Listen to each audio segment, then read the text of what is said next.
पत्नी ने कहा कि बाजार जा रहे तो कोई चीज खरीद लाना। ठीक है, पर पत्नी बोली ठग मत जाना, बाजार में ठग बैठे रहते हैं। वह यह शिक्षा लेकर घर से गया दुकानदार के पास। बरसात के दिन छाता पसंद आया। दुकानदार से कहा ये छाता कितने का दिया? दुकानदार बोला 20 रुपए का। सस्ते का जमाना था। छाता कितने का दिया? बोला 20 रुपए का। तो वो तो घर से पढ़कर आया था, बोला हम तो 10 रुपए देंगे। दुकानदार समझ गया कि ग्राहक बड़ा चतुर है, तो बोला अब तुमसे क्या मुनाफा लें, दाम के दाम में ले जाओ, 16 रुपए निकालो ले जाओ। 16 रुपए में दोगे? हाँ। तो खरीदने वाला बोला फिर तुम 8 रुपए देंगे। दुकानदार ने समझा मजाक कर रहा है, कहा 12 रुपए में लेना है कि नहीं? ग्राहक बोला 6 रुपए देंगे। अरे भाई चलो 10 रुपए में ही ले जाओ, तो बोला 5 रुपए दूंगा। अंत में दुकानदार बोला कि 8 रुपए में लेना है, तो बोला 4 रुपए ले लो। तो दुकानदार झल्ला कर बोला कि मुफ्त क्यों नहीं ले जाते? तो बोला मुफ्त दोगे तो 2 ले जाऊंगा।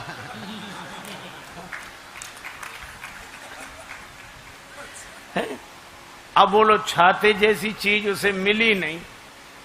क्यों नहीं मिली? क्योंकि वो किसी एक भाव में टिकता ही नहीं था। तो जब भाव में टिके बिना उसे छाता नहीं मिला, तो भाव में टिके बिना परमात्मा की छत्र छाया कैसे मिल जाएगी? भाव बिना बाजार में वस्तु मिले नहीं मोल, तो भाव बिना हरि क्यों मिले? इसलिए भाव सहित हरि बोल। भाव के कारण जो दशरथ जी के पुत्र बने वे ही विश्वामित्र जी के शिष्य।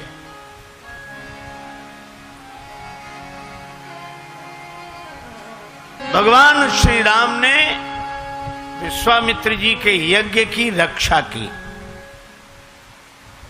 अब राम जी बोले गुरुदेव आपका यज्ञ पूरा हो गया, अब हमें अयोध्या वापस भेज दीजिए। गुरु जी बोले अभी नहीं, अभी एक यज्ञ और बाकी है। गुरुदेव उस यज्ञ का नाम क्या है? गुरु जी कहते हैं धनुष यज्ञ सुनी रघुकुल नाथा, हरसि चले मुनिवर के साथ। धनुष यज्ञ सुने रघुकुल नाथा, हरसि चले मुनिवर के साथ। धनुष यज्ञ सुनी रघुकुल नाथा, हरसि चले मुनिवर के साथ। यज्ञ सुन रघुकुल नाथा, हरसि चले मुनिवर के साथ।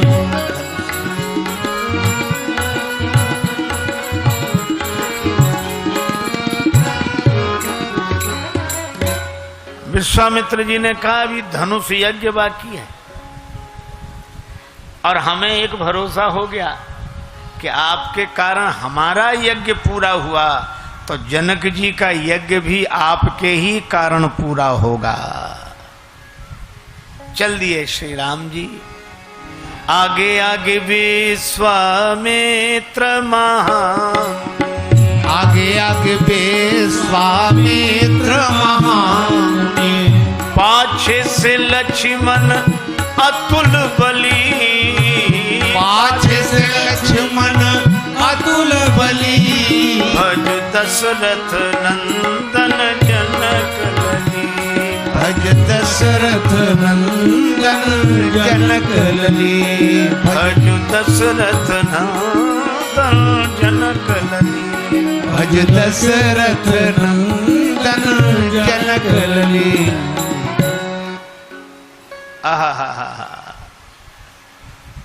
आगे गुरुदेव, उनके पीछे श्री राम जी, उनके पीछे श्री लक्ष्मण जी। ये यात्रा कर रहे हैं विदेह नगर की, और कितना सार्थक संकेत है कि विदेह नगर की यात्रा तभी सफल होती है जब हम गुरुदेव के पीछे पीछे चलें। आ गए शौक के आखिरी मोड़ पर, आ गए शौक के आखिरी मोड़ पर, राह के पेचोखम देखते देखते अब तो मंजिल पे एक दिन पहुंच जाएंगे, इनके नक्शे कदम देखते देखते। गुरुदेव के पीछे पीछे चले। महाजनो येन गतः स पंथः, महापुरुष जिस रास्ते से जाएं उसी रास्ते पर चलना चाहिए। लेकिन गुरुदेव के पीछे कौन चलता है? श्री राघवेंद्र के पीछे श्री लक्ष्मण है, और लक्ष्मण जी वैराग्य हैं, राम जी भगवान हैं। और कितना बढ़िया संकेत है कि वैराग्य जिसके पीछे पड़ा होता है वे ही गुरुदेव के पीछे पीछे चलते हैं। अच्छा, वैराग्य पीछे नहीं लौटने देता, वैराग्य पीछे नहीं लौटने देता, गुरुदेव आगे बढ़ाते हैं। तो जो वैराग्य के साथ गुरुदेव के पद चिन्हों का अनुकरण करेगा वो निश्चित रूप से विदेह नगर पहुंच जाएगा, इसमें कोई संदेह नहीं। लेकिन रास्ते में एक घटना घटी। आश्रम एक दीख मग माही, आश्रम एक दीख मग माही, आश्रम एक देख मग। खग मृग जीव जंतु तह नाही, ओ रामा आश्रम एक दीख, एक दीख, एक दीख।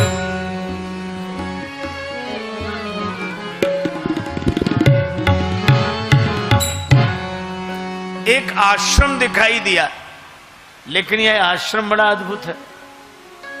इस आश्रम में ऋषि मुनि संत साधकों की कौन कहे। खग मृग जीव जंतु ता नाही, पक्षी नहीं है, पशु नहीं है, कोई जीव जंतु नहीं है, सब स्थान छोड़कर चले गए। और मानो संकेत यह है कि अहिल्या माता से भ्रमवश जो भूल हुई है उसके कारण वे इतनी परित्यक्ता मान ली गई कि ऋषि मुनि मानवों की कौन कहे, खगमृग जीव जंतु भी जगह छोड़कर चले गए।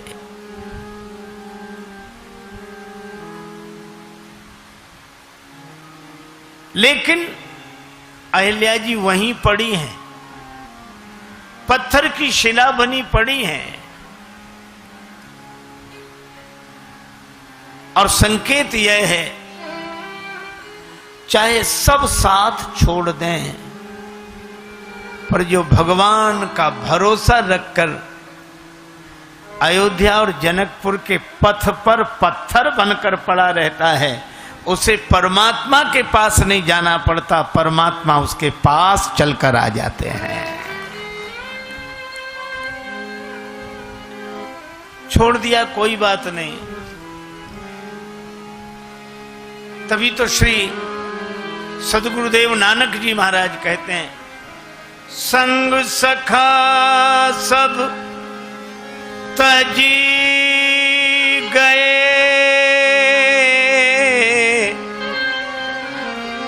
कोई न निभयो साथ, कह नानक इस विपत्ति में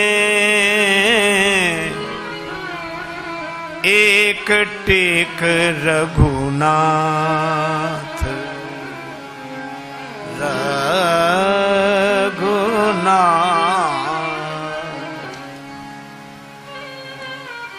कहे नानक इस विपत में एक टेक रघुनाथ। जाऊं कहाँ तजी चरण तुम्हारे, जाऊं कहाँ तजी चरण, जाऊं कहाँ तज चरण तुम्हारे, जाऊं कहाँ तज चरण। काको नाम पतित पावन जग केहि अति दीन प्यारे। जाऊं कहाँ तज चरण, जाऊं कहाँ तज चरण तुम्हारे, जाऊं कहाँ तज चरण तुम्हारे, जाऊं कहाँ तज चरण। अहिल्या माता कहती हैं कि मेरे तो चरण नहीं हैं जो कहीं चलकर जाऊं, मैं तो पत्थर की शिला बन गई। लेकिन भगवान आपके चरणों की प्रतीक्षा है। साधक का चरण आचरण है, आचरण के बल पर ही तो वह चलता है। पर अहिल्या माता कहती हैं कि ऐसी जड़ता आ गई है कि कोई चेतना रही ही नहीं। और जब अपने में चलने की चेतना न रही हो, जब अपने में आचरण का बल न रहा हो, तो भगवान के चरणों का आश्रय लेना चाहिए। भगवान के प्रति जब कोई आश्रित हो जाता है तो भगवान आते हैं। इसलिए भक्त क्या कहते हैं, किस लिए आस छोड़े कभी ना कभी, किस लिए आस छोड़े कभी ना कभी, किस लिए आस छोड़े कभी ना कभी। क्षण विरह के मिलन में बदल जाएंगे, क्षण विरह के मिलन में बदल जाएंगे। लिए आस छोड़े कभी ना कभी। नाथ कब तक रहेंगे कड़े एक दिन, नाथ कब तक रहेंगे कड़े एक दिन। देख कर प्रेम आंसू पिघल जाएंगे, देख कर प्रेम आंसू पिघल जाएंगे। इसलिए आस छोड़े कभी ना कभी, इसलिए आस छोड़े कभी ना कभी। भगवान आए किन किन के लिए,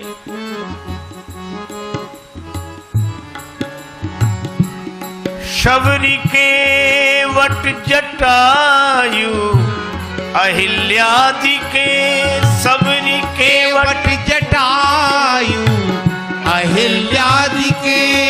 पास पहुंचे स्वयं छोड़ कर के अवध, पास पहुंचे स्वयं छोड़ कर के अवध। ये है घटनाएं सच तो भरोसा हमें, ये है घटनाएं सच तो भरोसा हमें। खुद व खुद आप करके मिल जाएंगे, खुद बा खुद आप करके मिल जाएंगे। इसलिए आस छोड़े कभी ना कभी। ये आस छोड़े कभी ना कभी। गिरिधराज जटायु के पंख कट गए।